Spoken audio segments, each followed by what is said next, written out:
সেদিন রাতে আমরা ৪ বন্ধু মিলে ছাদে ছবি তুলতে উঠেছিলাম।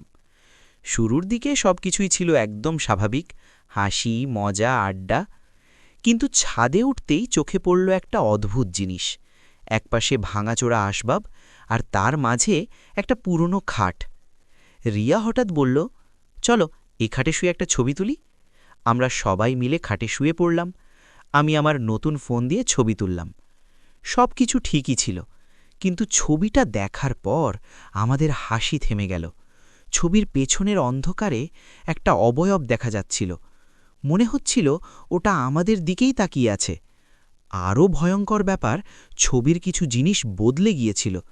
যেমন, আমি যে ফোন দিয়ে ছবি তুলেছি, ছবিতে সেই ফোনের ক্যামেরা আলাদা দেখাচ্ছিল, আর একটা টেবিল ল্যাম্প যেটার আলো ছিল স্বাভাবিক, ছবিতে সেটা অস্বাভাবিকভাবে উজ্জ্বল। সেই রাতের পর আমরা আর কখনোই ছাদে ছবি তুলিনি। আজও মাঝে মাঝে ছবিটা দেখি, আর প্রতিবারই ওই অবয়বটা বদলে যায়। কখনো মনে হয় মানুষ, কখনো মনে হয় কিছুই না। কিন্তু একটা প্রশ্ন আজও রয়ে গেছে, সেই রাতে আমাদের সাথে আসলে কে ছিল?